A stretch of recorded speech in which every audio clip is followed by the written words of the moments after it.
Oh, Deus grande. Glórias a Deus. Saúde os meus irmãos com a paz de Cristo. Amém. Uma boa noite para aqueles que estão ouvindo ou escutando o som que está se expandindo por meio deste aparelho de som. Estamos aqui falando do amor de Deus para prestarmos a nossa gratidão somente a Ele por tudo que Ele tem feito. Contudo, hoje a igreja terá direito à repetição. Já foi falado aqui as instruções divinas e será falado novamente. Por gentileza, os meus irmãos em Cristo, ergam-se, e quem está com a Bíblia, o livro dos livros, um instrumento inerrante e infalível de comunicação da mensagem de Deus aos seres humanos, em Atos dos Apóstolos, capítulo 16. Glórias a Deus.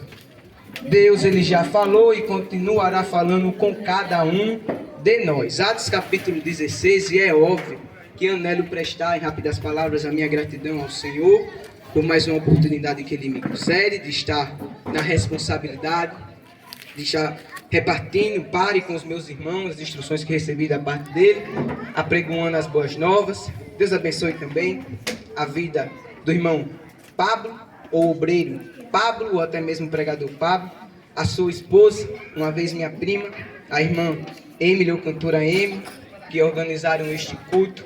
Deus os abençoe de uma forma robusta.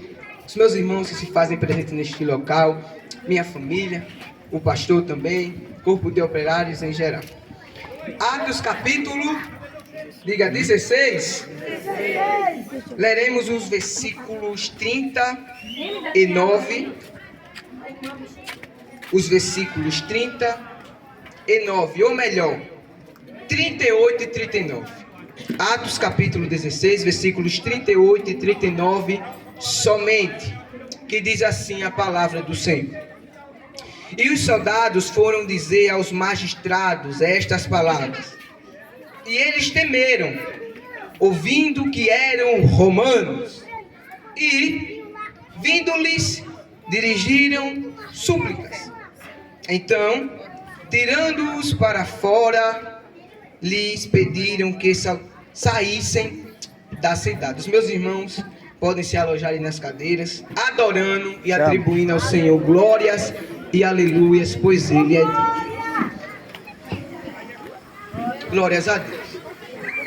Irmãos, ouvintes da palavra do Senhor, é preciso entender que, com vários companheiros, Paulo, aquele que teve um encontro com Cristo Jesus a caminho para Damasco, conforme diz Atos capítulo 9, realizou 3 viagens missionárias. Quantas viagens missionárias?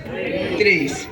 A primeira viagem missionária relaciona a 48 depois de Cristo, a 50 depois de Cristo. A segunda viagem missionária relaciona a 51 depois de Cristo, a 54 depois de Cristo. A terceira viagem missionária está ligado a 54 depois de Cristo, a 58 depois de Cristo. O capítulo 16 de Atos trata-se da segunda viagem missionária realizada pelo apóstolo Paulo e os seus outros companheiros. Tanto que o capítulo 16 começa dizendo que Paulo, juntamente com seu companheiro, irmão em Cristo, chamado Silas, foram para uma certa localidade, voltaram para Derbe e Listra, umas localidades daquele tempo. E a Bíblia diz, no versículo 1, em Atos capítulo 16, que Paulo viu ou contemplou ali um discípulo do Senhor, filho de uma judia e filho de um pai grego. E a Bíblia diz, no versículo 2, que aquele homem a qual Paulo e Silas viram, ou até mesmo um jovem que eles contemplaram, era chamado Timóteo. E a Bíblia diz no versículo 2 que aquele jovem dava bom testemunho em Listra e também em Icônio.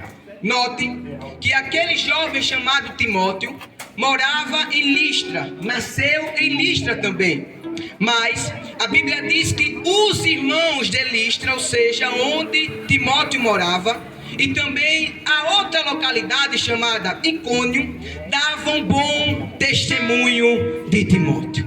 Mostrando para nós o primeiro exemplo aqui de nós como cristãos em Cristo Jesus, darmos testemunhos de cristãos onde quer que nós chegarmos, até mesmo onde não moramos ou residimos. A Bíblia diz também que o apóstolo Paulo o levou consigo para a viagem missionária, para fazer a obra do Senhor. E a Bíblia diz que nas cidades em que ele passava, distribuía os decretos estabelecidos pelos apóstolos e pelos anciãos de Jerusalém. E o versículo 5 diz que as igrejas eram confirmadas na fé e o número de cristãos cresciam. A versão NTLH diz que os irmãos em Cristo de aquelas localidades obedeciam os decretos estabelecidos pelos apóstolos e anciãos de Jerusalém, e por isso a igreja era fortalecida na fé. Note que a obediência daqueles cristãos causou fortalecimento na fé. Repito, a obediência daqueles crentes causou fortalecimento na fé, pois a obediência não causa vergonha, a obediência não causa inferioridade, a obediência causa fortalecimento. Por essa razão, tenha obediência perante Deus, que o Senhor fará você crescer e te fortalecerá espiritualmente. Aleluia. A obediência causa fortalecimento. E a Bíblia diz que Paulo, juntamente com Silas e Timóteo, se direcionaram a certa localidade, a província de Galácia. Mas o versículo 6 diz que eles foram impedidos pelo Espírito Santo de anunciarem o evangelho ali. Ou seja, eles foram proibidos pelo Espírito Santo de falarem da palavra do Senhor naquele local. E no versículo 7 diz que eles intentaram ir para a Bitínia, mas a Bíblia diz que o Espírito de Jesus não permitiu que eles fossem àquela localidade. Note que no versículo 6 a Bíblia diz que o Espírito não permitiu que eles falassem. E no versículo 7 a Bíblia diz que o Espírito Santo não permitiu que eles fossem, pois ocasionalmente o Espírito Santo não permitirá que nós venhamos falar aí. Versículo 6, o Espírito Santo não permitiu falar. Versículo 7, o Espírito Santo não permitiu ir. Diga aí.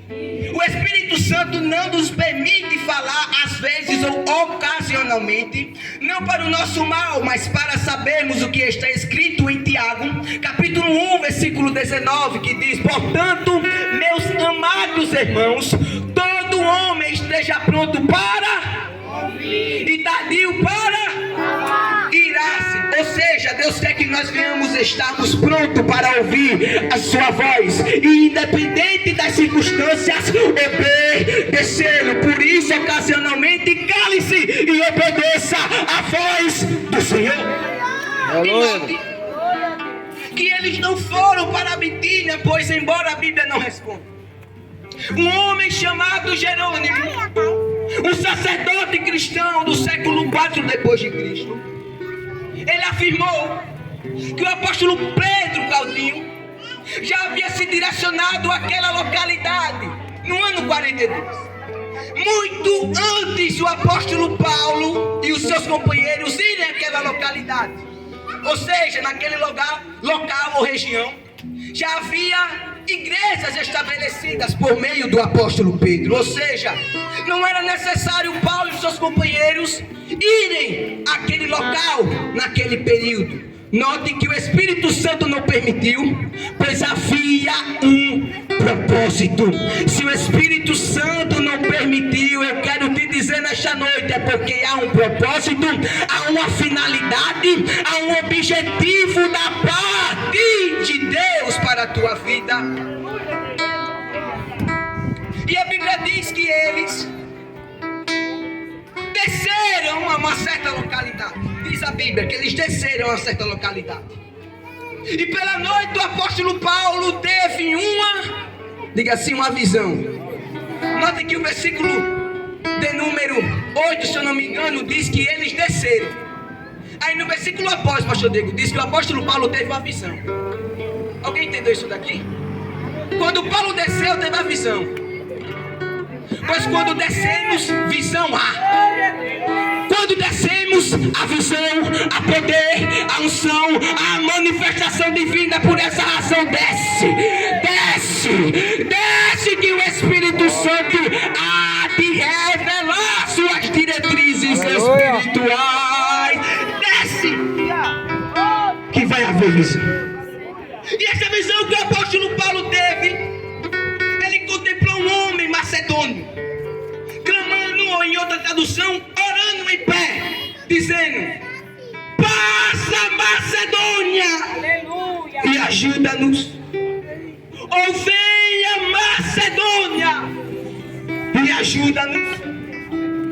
Em algum momento da nossa vida precisamos orar ou clamar como aquele homem clamou, dizendo: Senhor, venha à minha casa e ajuda-nos. Senhor, venha ao atendimento de pronto socorro e ajuda-nos. Pai, venha à minha família e ajuda-nos. Senhor, venha à minha casa e ajuda-nos. Pai, vem para a rua Pai Celestial e ajuda-nos. Aleluia. Senhor, vem para o bairro de Filipe Camarão e ajuda-nos. Pai, venha a Macedônia e ajuda-nos. E logo após o apóstolo Paulo ter aquela visão, meu Deus, é lindo, Jesus. A Bíblia diz que ele, juntamente com os outros, se direcionaram a Macedônia. Certo que Deus havia os chamado para anunciarem o evangelho ali. Note que após a visão, o apóstolo Paulo teve ação. Diga: após a visão, é preciso eu ter ação. Tem ação. Eles se direcionaram. É aí, ou a partir daquele momento, que o médico amado chamado Lucas se ingressa no grupo. Eles foram para uma localidade chamada Filipe. E a Bíblia diz que ali eles foram para fora das portas e se direcionaram à beira de um rio, ou à margem de um rio. Pois naquele tempo, a beira de um rio era um local usado pelos judeus para oração e louvor ao Senhor. Haja vista que água corrente simboliza ou simbolizava vida. E por essa razão, essa argumentação tenha influenciado o costume popular naquele tempo, algo comum entre os judeus. Mas enfim, eles foram para aquele local para orar. Busquem a Deus.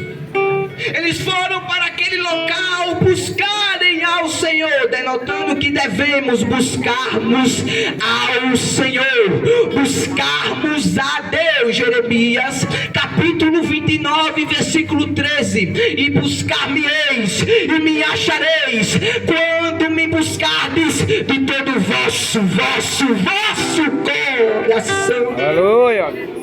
Eles foram naquele local, e a Bíblia diz que ali eles encontraram mulheres. E uma delas era chamada Lídia. Diga Lídia. A Bíblia diz que Deus abriu a mente daquela mulher para que compreendesse absolutamente tudo que o apóstolo Paulo falava. E logo após, a Bíblia diz que esta mulher foi batizada juntamente com os outros e constrangeu aqueles viajantes que ficassem hospedados na casa da mesma, na casa dela. E eles se hospedaram ali. Note que Deus abriu a mente daquela mulher para que ela abrisse a porta da sua casa para os viajantes. Igualmente, Deus fez com cada um de nós. Ele abriu a nossa mente para que pudéssemos abrir a porta da nossa casa para Ele entrar com salvação, libertação e semelhantemente ouvintes da palavra de Deus, moradores que residem na rua Paz Celestial. Deus quer abrir a sua mente para que a sua pessoa abra a porta da sua casa para Ele entrar com salvação, para Ele entrar com libertação, para Ele entrar com cura, com milagre, manifestando a grandeza divina. E a Bíblia diz que certo dia, Paulo, tenho fé que, juntamente com Timóteo, Silas e Lucas, foram a oração.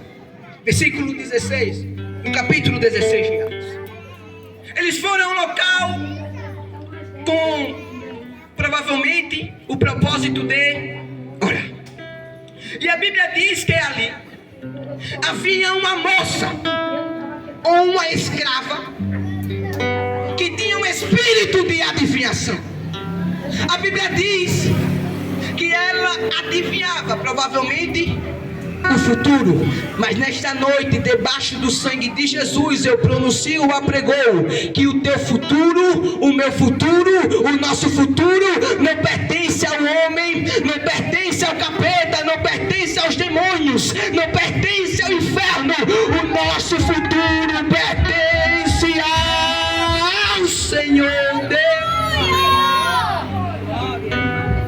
E provavelmente as adivinhações daquela moça tinha sido iniciado dos oráculos de Apolo, onde muitas pessoas buscavam a fim de saberem a própria sorte. Notem a idolatria daquele local, que Deus havia permitido que Paulo, juntamente com os outros, fossem ali. Mas enfim, a Bíblia diz que aquela moça, seguindo Paulo e os outros, anunciava: estes homens são servos de Deus e ensinam a vocês como podem ser salvos. Note que está semelhantemente a um elogio, mas era um elogio negativo, a fim de aborrecerem os apóstolos. E note que aquela moça escrava seguia Paulo e os outros. Paulo e os outros, eles não eram seres celestiais, eles não eram Cristos, eles eram homens. Digam, homens. O que Satanás faz na vida de uma pessoa é fazer com que ela siga homens, sendo que devemos seguir a Jesus. Se eu estou seguindo alguém, esta pessoa ela está atrás ou à frente de mim? Diga, à frente. E eu estou atrás dela. O propósito de Satanás é fazer com que um homem fique à frente de tudo, negativamente falando. Compreenda-me, pelo amor de Deus, pois Deus ele levanta lideranças para estar à frente. Mas compreenda o meu lado. O intuito do inimigo é fazermos que seguimos homens. O mal entrou no mundo a partir de Gênesis capítulo 3. Foi por causa de Deus? Não, pois tenho fé que Deus não criou o mal.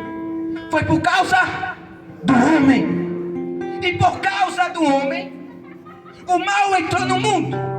E que o homem faz, ou o que o homem faz, é mal. O intuito do inimigo é fazer com que sigamos o mal. E a Bíblia diz que Paulo se aborreceu, pois aquela moça, possuída pelo espírito maligno, anunciou vários dias aquelas mesmas palavras. Houve um dia que o apóstolo Paulo ele se aborreceu de tal modo que virou-se para o demônio que estava nela e disse: em nome de Jesus Cristo, eu te mando, sai dela. E a Bíblia diz que na mesma hora o espírito saiu. O incrível é que Paulo, ele não estava só. ele estava com Silas. Mas o único que teve a autoridade e a ousadia de repreender aquele espírito maligno foi Paulo, mostrando a importância de termos autoridade da parte de Deus. Eleve as suas mãos em direção ao céu e receba a autoridade divina agora, em nome de Jesus. O espírito saiu e diz a Bíblia que aquela moça tinha senhores que ganhavam dinheiro pelas adivinhações do espírito maligno que estava nela. Quando eles viram que aquela moça estava liberta, a Bíblia diz que eles pegaram Paulo e Silas e o levaram até os magistrados. E ali disseram: estes homens aqui estão fazendo coisas ilícitas aos nossos olhos. Nós que somos romanos e eles judeus praticaram algo ilícito à nossa vontade. Não permitimos isso. E a Bíblia diz no versículo 22, em Atos capítulo 16, que uma multidão unida se levantou contra Paulo e Silas.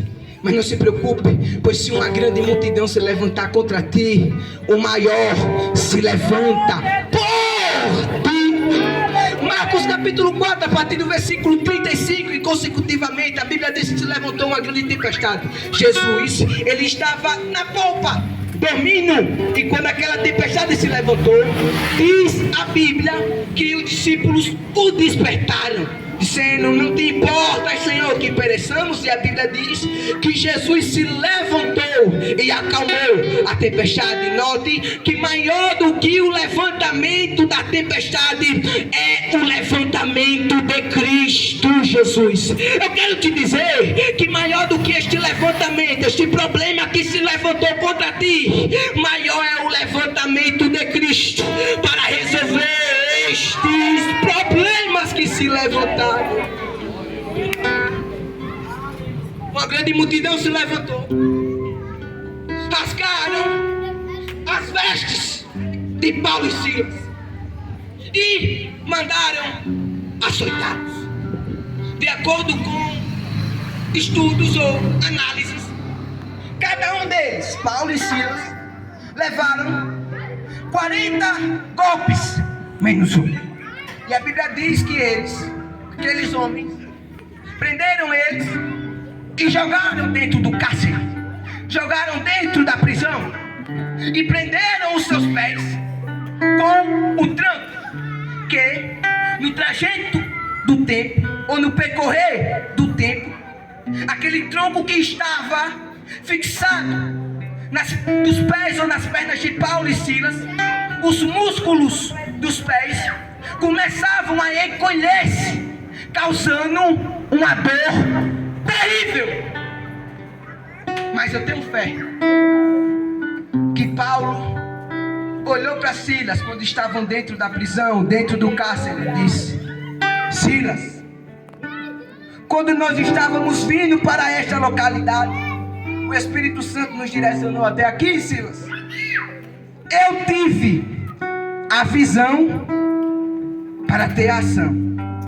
Bora fazer diferente agora? Bora ter a ação. Para Deus reagir com a reação. E a Bíblia diz que Paulo e Silas oravam e cantavam dentro do cárcere, perto da meia-noite. Tanto ou de tal modo que os outros presos escutavam. Diga, escutavam. Agora eu quero ver se tem crente pentecostal para entender isso aqui. Escutem-me. No versículo 26 diz que os alicerces se tremeram, as portas se abriram e os presos foram libertos. Note que no versículo 25 Paulo e Silas oravam e cantavam, tanto que os outros presos escutavam. Digam, Paulo e Silas, diga comigo, Paulo e Silas abriram a boca. No versículo 26 Deus abriu as portas. Quer que as portas se abram?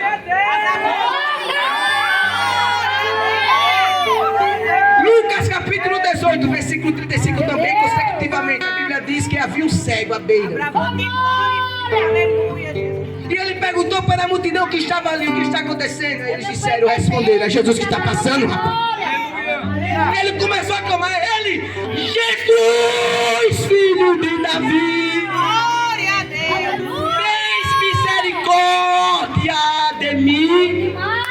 E a multidão se cala. A Bíblia diz que quanto mais eles se aclamavam, mais o cego clamava: Jesus, Jesus, filho de Davi, tem misericórdia de mim. E a Bíblia diz que Jesus parou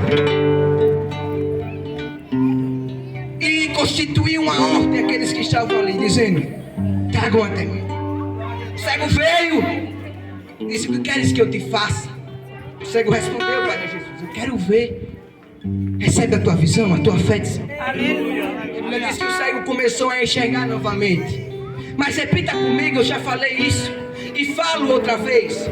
Antes que o cego, repita, antes que o cego abrisse os seus olhos, ele primeiro abriu a sua boca. Começa a abrir a boca, crente, que as portas se abrirão.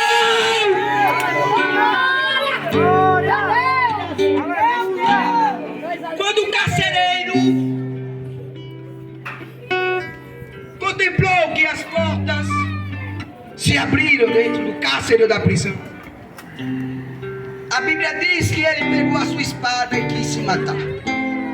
Tendo em vista que os carcereiros, ou aquele carcereiro especialmente, tinha a responsabilidade dos presos, e se algum deles fugissem, era arriscado o carcereiro sofrer morte, ou ser morto, ou até mesmo condenado à morte. E por esse motivo ele quis se matar logo para adiantar o processo. Só que a Bíblia diz que Paulo contemplou aquilo e disse: não te faças nenhum mal. Nós todos estamos aqui. Aleluia. E a Bíblia diz que o carcereiro pediu a luz. A luz foi disponibilizada em suas mãos, tenho fé nisso. E ele realmente viu que todos os presos estavam ali. E a Bíblia diz que ele se prostrou ante Paulo e Silas. E os levou para fora e disse: senhores, como eu posso fazer para ser salvo? E aí eles, Paulo e Silas, responderam: crê no Senhor Jesus Cristo e serás salvo, tu e a tua casa. Serás salvo, tu, pronome pessoal, e tua, pronome possessivo, casa. E a Bíblia diz que o carcereiro, após Paulo e Silas pregarem a palavra do Senhor para o mesmo, os levou para um local mais confortável e começou a lavar as feridas, começou a lavar aqueles ferimentos. E o carcereiro levou Paulo e Silas à sua casa, à mesa, e a Bíblia diz que o carcereiro se alegrou. Note que o carcereiro tratou Paulo com brutalidade, mas Paulo o tratou com humildade. Aleluia. Ou seja, ele não pagou com a mesma moeda. Romanos capítulo 12, versículo 21. Não te deixas vencer do mal, vírgula, mas você vence o mal com? Não pague com a mesma moeda. E a Bíblia diz que o carcereiro ficou alegre. Uma noite de miséria se converteu em uma noite de alegria, tendo em vista Salmo 16, verso 11, que diz, há um trecho que diz que na presença dele há plenitude de alegria. E semelhantemente, ouvintes, Deus quer entrar na tua casa com regozijo e alegria. E a Bíblia diz, estou me direcionando à conclusão, que os soldados foram a Paulo e Silas e disseram: ó, vocês estão liberados, podem ir embora em paz. Só que Paulo, sendo um homem ousado, ele teve aquela intrepidez de dizer: conversa é essa? Nos chicotearam, se levantaram contra nós. Aí vocês querem que nós vá, eu e Silas, vá embora assim? De jeito nenhum. Mande que eles vão tirar-nos daqui agora. Note que Paulo, ele não abriu mão dos seus direitos. Não abra mão dos seus direitos. Somos chamados de protestantes. Eu vou falar dessa história, eu vou falar com mais sabedoria esta noite, que em 1517 um homem chamado Martinho Lutero fixou na porta da igreja de Wittenberg 95 teses que criticavam práticas de uma certa igreja, a qual estabelecia a vida de indulgências, relíquias, a fim de garantir perdão dos pecados através dos fiéis que iram àquele local onde estava sendo estabelecido a vinda de indulgências, para que os fiéis tivessem o perdão dos seus pecados. E a venda de indulgência, ou no plural, as vendas de indulgências, foi estabelecido pelo Sacro Império Romano Germânico a fim de recolher fundos para a construção da Basílica de São Pedro. Martinho Lutero, ele contemplou aquele cenário, ele contemplou aquela situação, ele contemplou aquele cenário penoso e teve a ousadia de fixar na porta daquela igreja as 95 teses. Pois ele soube, Claudinho, que para garantir a perdão dos pecados não precisa se dirigir a religiosos, basta apenas aplicar em sua vivência o que o apóstolo João disse na primeira epístola, capítulo 1, versículo 9: se confessarmos os nossos pecados, ele é fiel e justo para nos perdoar dos pecados e nos purificar de toda injustiça. É tanto que aos 5 solas da reforma protestante, a expressão sola deriva do latim, que quer dizer somente. Os 5 somente são somente Cristo, somente as Escrituras, somente a graça, somente a Deus seja dada a glória. Somente a graça, somente Cristo, somente as Escrituras. Somente a Deus seja dada a glória. Somente a fé. E a Bíblia diz que os soldados, quando ouviram estas palavras de Paulo, após Paulo replicar ou retrucar, os soldados foram avisar as autoridades. Quando eles ouviram e escutaram aquilo, a Bíblia diz que eles tremeram.